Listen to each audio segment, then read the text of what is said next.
Saturday morning, and Andrew set this up yesterday. So that's the flexible auger that we've got off Amazon for feeding the grain cleaner. Going to put a bit of barley through just in case there's any weed seeds in one end and bits of straw in the other. So I'm not sure whether he's obviously run a little bit through, but I don't know whether he's got it set up completely right.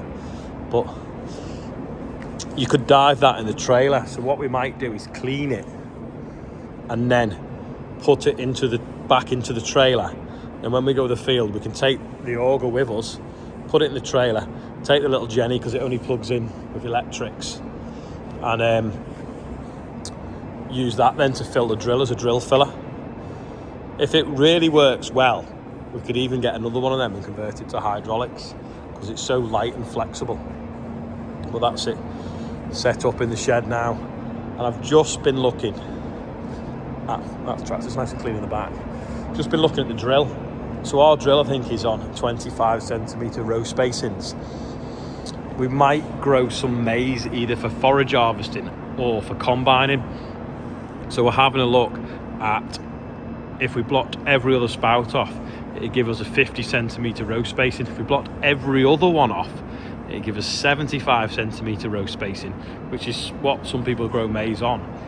But I think with it being an odd number, we'd have to put an offset into the GPS on the tractor so that when we go up and down, we don't end up with a random sort of row spacing going up and down the field. But I have drilled some before with it without blocking every other row off. Or maybe I did, I can't remember. Maybe me and Sam actually one year did block every other one off. But growing some maize on some of the land that's got some grass weeds in it gives us a whole new lot of chemistry that we can use. And if we pick a variety that's suitable for combining, we've got two options. We kind of grow it as if we're going to combine it, but if the market spikes pre-harvest like it did for some people last year and maize is short, you basically forage harvest it and get it into wheat sooner. If not, take it through to harvest, combine it, put it on the drying floor, dry it out and sell it as grain maize. That's what we're looking at doing. Putting this straw shed up hopefully in the next few weeks. What do people think of this? It's I saw it on a dairy shed. It's amazing. It like lets the light through, but then doesn't let the heat through. It's got a 15-year guarantee. So we're thinking of maybe putting this on because it makes the shed just a nicer space. Has anyone used it on anything other than a cow shed? It's an absolutely cracking day today. You know, yards even dried off after the rain we had last night. Relatively still to what we have had, but bit wet, make a mess if we went on spraying. It's going to be again windy tomorrow and raining, but hopefully after Monday it's coming quite settled and we can get on with some field work. Been working out the maths on row spacing if we were to use the big drill for growing maize, and I'll show you how it works because I've had to draw it on to get my head around it. There's 24 coulters on each side, so if you kind of sown with that but blocked them, so basically sowed every other coulter, you'd sow 1, 3, 5, 6, 1, 3, 5, 7, whatever, all the way over to here. And then imagine this is the left of the drill, then you'd miss 24, then you go number 1 again on the next block of coulters. So you've got 2 6-metre coulters. The tank sits here, doesn't it? But when you go up the field, then back down, you'd have 1 going up, turn, so it'd go up here like that, turn, and then come back down. Number 1 would pass itself again, so you'd end up with 2 close together. And then at the far end of the drill, you'd have a double space. And you could solve that by measuring the point to point, or, well, it doesn't really matter, but basically you just offset the drill behind the tractor 25 centimetres, so the GPS will pull the drill in an odd pattern, shall we say. That should work because it means it knows that it's sowing offset because of the coulter change. Or, this is what my dad was saying as well, if you went, that's 50 centimetre row spacings, got a pen that don't work, 50 centimetre. If you went to 75 centimetre, which is block every third, so 2, 5, 8, 11, 14, that would mean that at either end of the drill, you'd have two spaces as it goes up and down, and you'd end up not having to change the offset of the drill at all. So our option is drill at 25 centimetres, which is how it's currently set up, 50 centimetres or 75 centimetres. But it's all doable. Does everyone know what I mean? Maybe there's a picture to something to describe it, I don't know. But yeah, pretend that's the drill there with the coulters and the tanks here. And then there's another bar identical. So, yeah.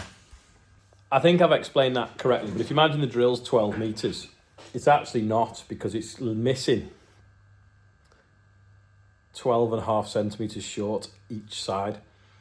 So when the drill goes up and down the field, the last pass then goes back down 12.5 centimetres away. So you end up with exactly 25 centimetre row spaces all the way across the field.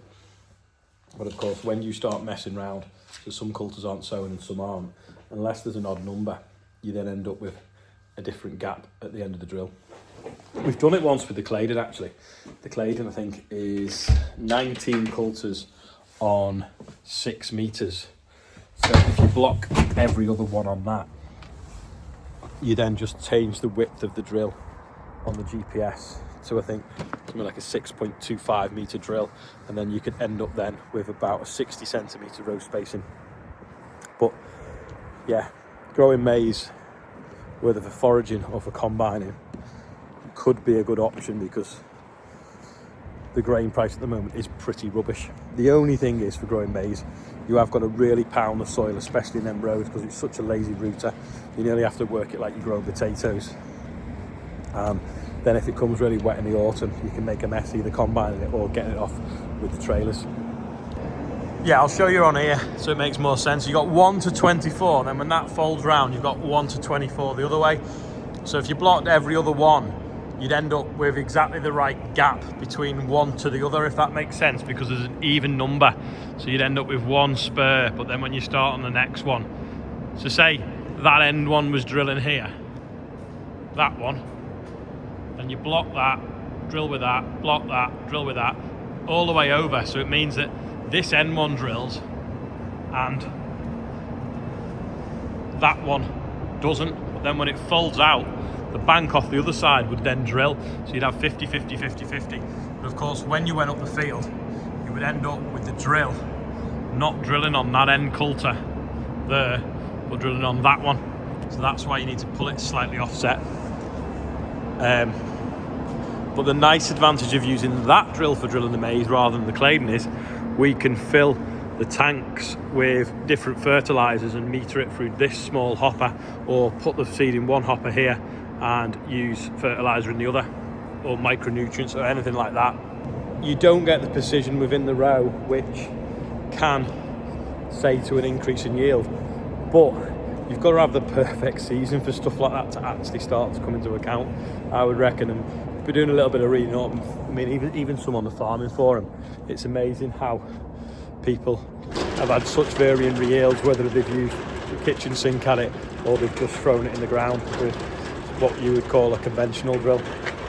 And you can actually, I think, is it Facebook Marketplace or on eBay, I think you can get a 6 or an 8 row drill for about 3,000 quid, which doesn't sound a lot of money, but maybe we sort of try some with that and then maybe demo one, a proper drill, and compare the two. I know there's a few different companies that make them, and I think it was Pottinger make a box drill that has a precision placement attachment that goes in it, but it is only 3 meters, I think, so you can go along and drill corn with it, but then flip it over, drill maize, and it'll drop the seed in the right row spacings within the row.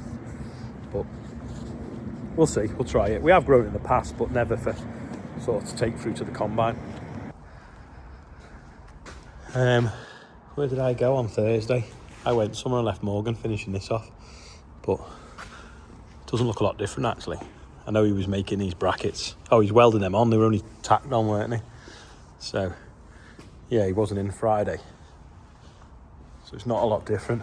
Oh, update on the welder. Yes, we have done a deal on it. Unfortunately though, they want to borrow it back to do some demos before it can stay, so they're picking it up in a week taking it away, doing some stuff with it, and then it'll come back once it's done its demos, because apparently this was the only one in the country at the moment of that particular setup. And the new grain shovels arrived. I think they got them off Cramp. The lads like them because they got long handles, so that it means they can drive over them easier. But no, it's so that you can lever a bit more. So we need to take one up to David's shed as well. So that should be empty this week. Also as well this week, these are going to get fitted as well. Can't wait to see what the tractor looks like with them. I think it's going to look smart. And also on the road, see how it feels. These tyres actually make a lovely bench in the sun while I watch the little ones. James is on his forklift and Clara's flat out brushing up. So he stands up, she makes me laugh. This railing has never been finished, so I'm going to go and get a small chain to go in the middle. So when the little ones are coming up, they can't fall through. Plan is now, stretch that chain, and I've got a huge screw to hold it at the top end. So James is going to help, and Clara. That's better now, isn't it? Yeah. No one can kind of fall through. They always want to come in the office with me, and it's never been finished, was now they can't kind of fall off. Only one on today's birthday one, but Richard Board is 80, so happy birthday, Richard. And we're now £112,002. So what do you say? Happy birthday! Happy birthday! Yeah, that's it for today. I'm going to get these out of the office before they spill more crisps. Thanks for watching. I'll see you tomorrow. James is collecting up the fertiliser bags that have blown across the yard.